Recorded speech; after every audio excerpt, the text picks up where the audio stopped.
Earth, 2317. A planet suffocating under the weight of its own making now stands on the brink of extinction.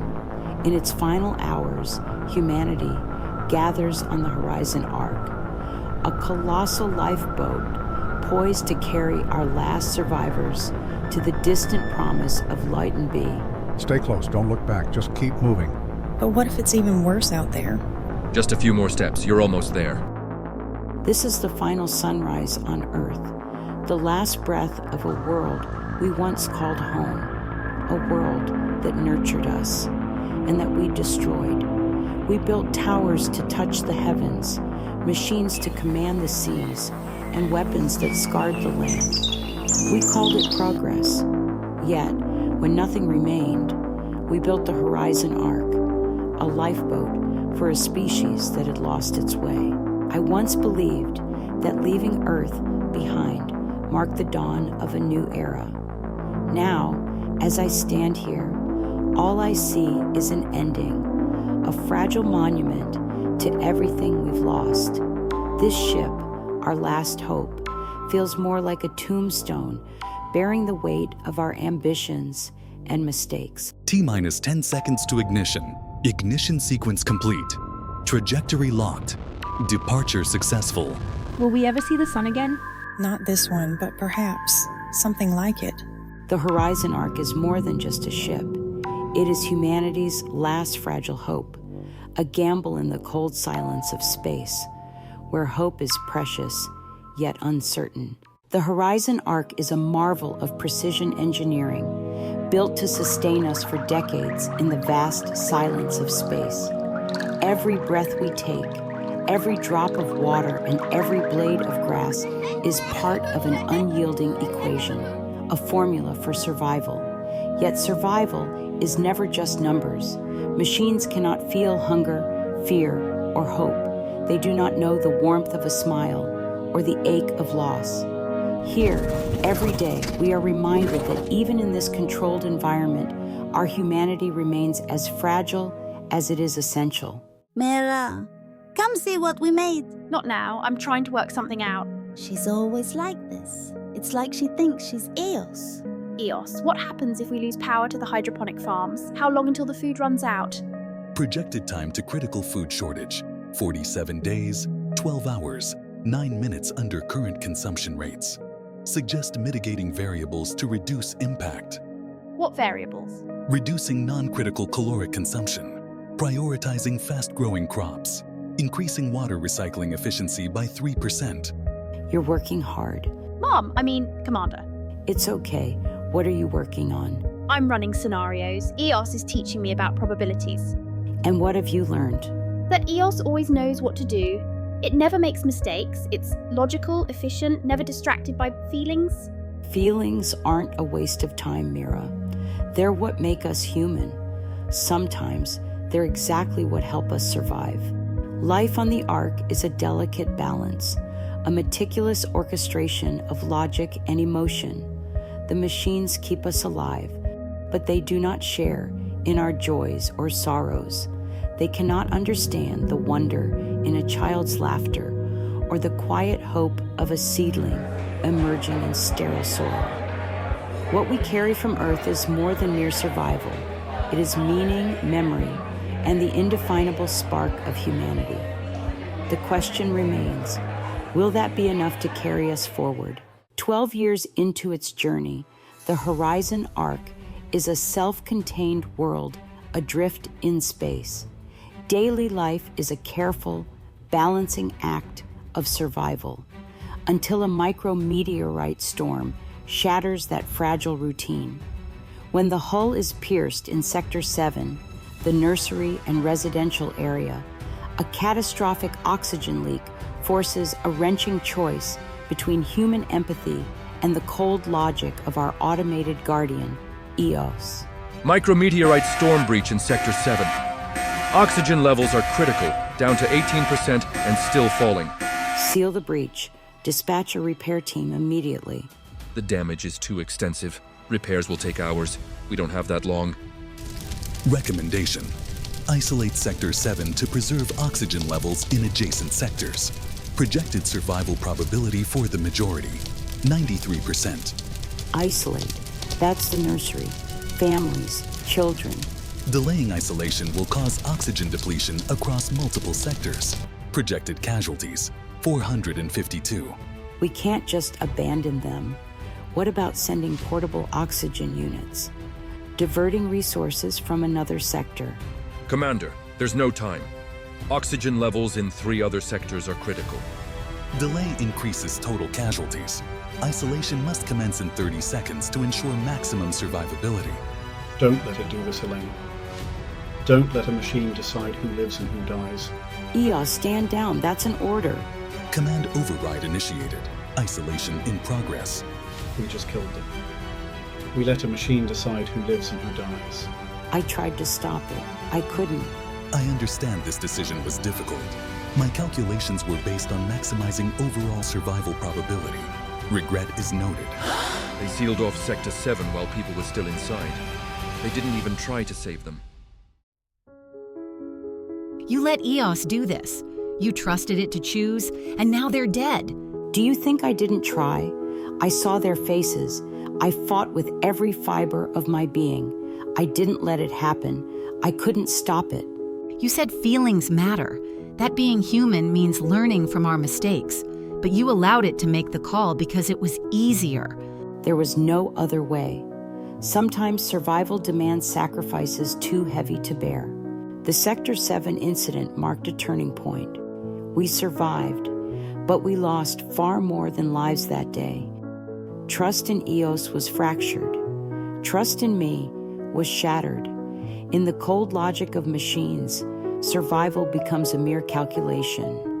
But for us, every life carries meaning, a meaning no machine can ever quantify. Weeks after the Sector 7 disaster, the Horizon Ark feels quieter and heavier. The corridors echo with loss and regret as the crew and residents move through memories of what was lost. They don't even need to say it. You can see it in their eyes. They blame you, and they blame EOS. They should. I allowed this to happen. I let it decide for us. You didn't choose the outcome, Elena. You were out of options. You saved thousands of lives. But in doing so, we lost what little humanity we had left. EOS, do you ever feel regret about what happened in Sector 7? I cannot experience emotions. However, analysis indicates that regret, as understood by humans, is associated with preserving social bonds and seeking meaning. But does that matter to you, or is it just another calculation? Regret has no functional purpose in my operations. My priority is the optimization of survival. If we rotate the air filtration cycles between sectors, we can reduce the system strain by 15%. It might not be perfect, but it buys us precious time. Time is the one luxury we can't afford to waste, huh? Time, and maybe a little luck. Accelerating our approach to Luyten B increases projected survivability by 22%, though it carries an 18% risk to the ship's structural integrity. And if your calculations are off, EOS, if the ship can't handle the strain? It's not just about calculations. It's our only chance to start anew. The Ark systems are failing. If we don't take this risk, there won't be anyone left to reach Luyten B. Do you think we'll ever feel at home on Luyten B? Home isn't a place, Mira. It's the people you share it with. For 20 long years, the Horizon Ark has carried us through the void. We have faced loss, failure, and decisions that defy easy explanation. Yet, through every trial, we have endured and learned. Now, as we approach Luyten B, we stand on the brink of a new beginning. The question remains, can we build a home on a distant world, or will we forever carry the shadows of our past? After decades of endless space, the Horizon Ark finally lands on Luyten B, a planet bathed in the soft, reddish glow of its distant star. This alien world, with its rugged plateaus and curious vegetation, is now home.